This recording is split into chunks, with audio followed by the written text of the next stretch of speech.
네, 원전주가 다시 탄력을 받을지 오늘 두산중공업도 급등을 하게 됐는데요. 이런 시장 상황 알아보면서 같이 이야기 나눠보는 시간 가져보도록 하겠습니다. 와이즈경제연구소의 차영주 소장 연결되어 있습니다. 안녕하십니까?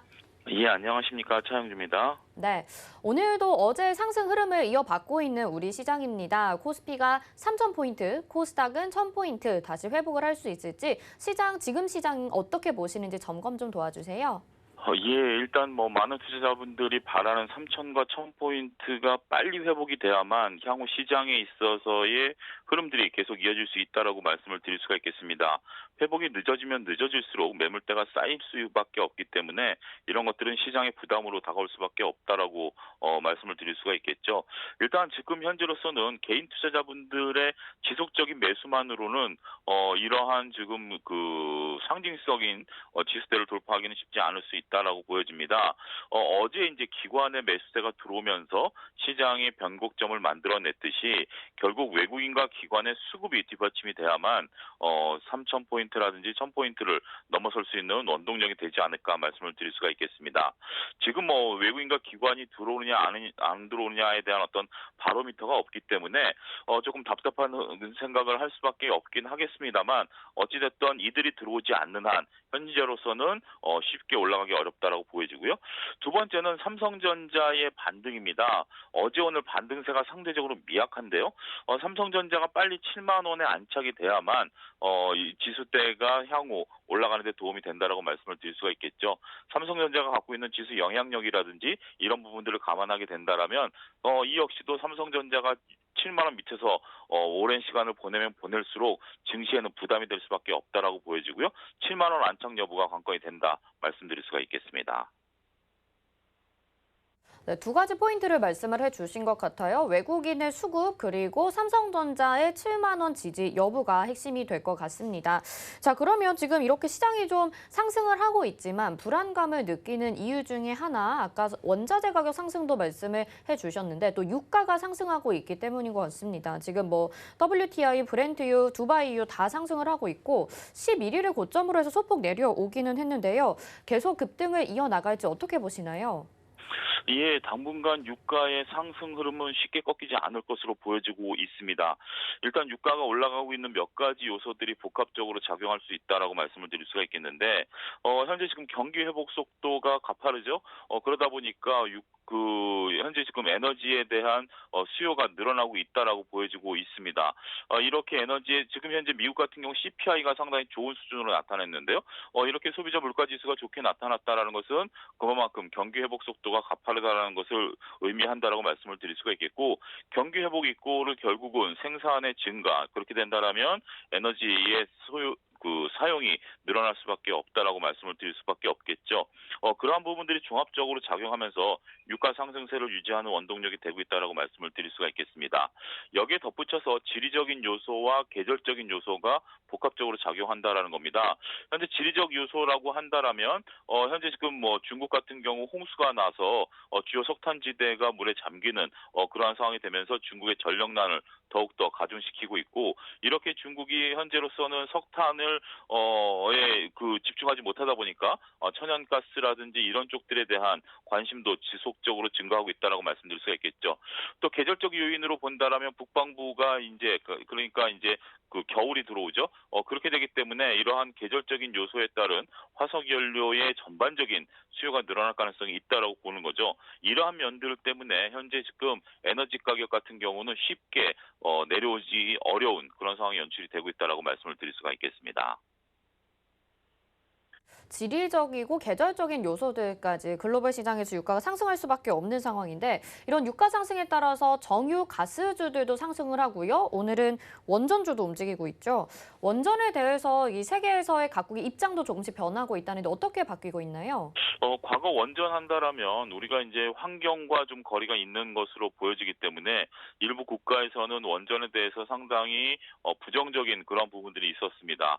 그런데 최근에는 기술이 개발되다 보니까 이 과거처럼 대규모 장치 산업으로서의 원전이 아니라 소형 원전 정도의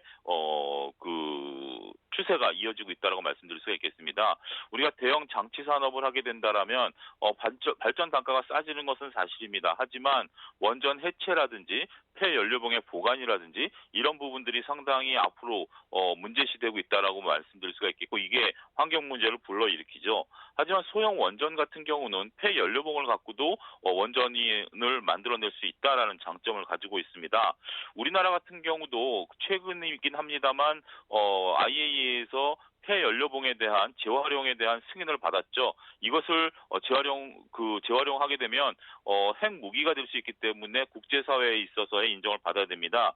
인정을 받아야만 소형 원전을 개발할 수 있는 그러한 기술과 이런 것들을 사용할 수 있게 되는데요.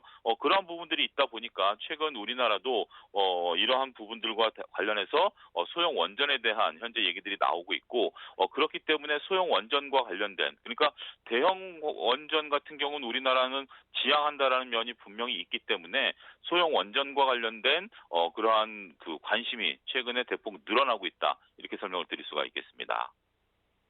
소형 원전들은 오히려 개발을 이제 하고 있는 상황이다라고 말씀을 해주셨습니다. 우리나라도 역시 이 지금 소형 원전 개발에 좀 착수를 하고 있는 것 같고요. 그러면 이 원전주 계속 관심을 가져가봐야도 좋을지 관련해서 보면 좋을 종목까지도 한번 말씀해 주시죠. 예, 우리나라가 이제 원전 얘기를 하면 뭐 일부 투자자분들께서는 우리가 원전을 포기를 했는데 무슨 소리냐라고 이제 말씀하시는 분들도 있는데요. 그거는 우리가 지금 나아갈 방향이고요. 현 정부에서 원전을 이러한 이유로 그 가동을 중단하거나 폐쇄한 적은 없습니다.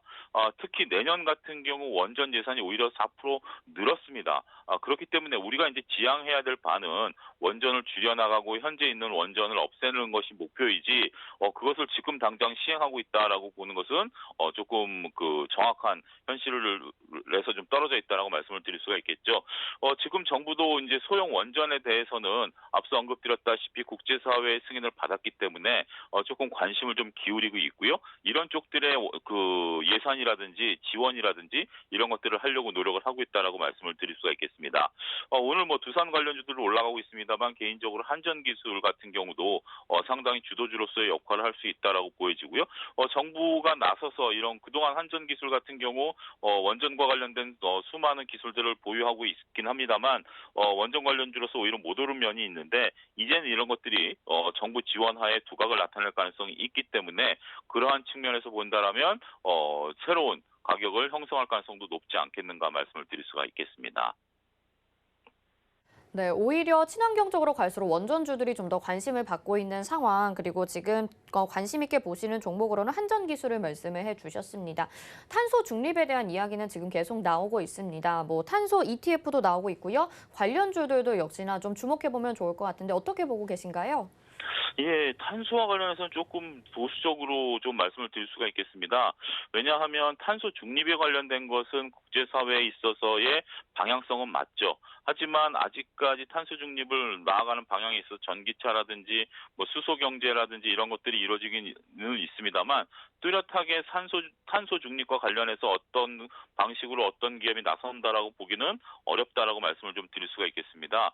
그렇기 때문에 지금 상황에 있어서의 뭐 탄소 중립과 관련된 물론 ETF도 뭐 나오고는 합니다만 그런 것들에 투자하기는 아직까지는 시장의 관심이 집중화되지 않을 것으로 보여집니다.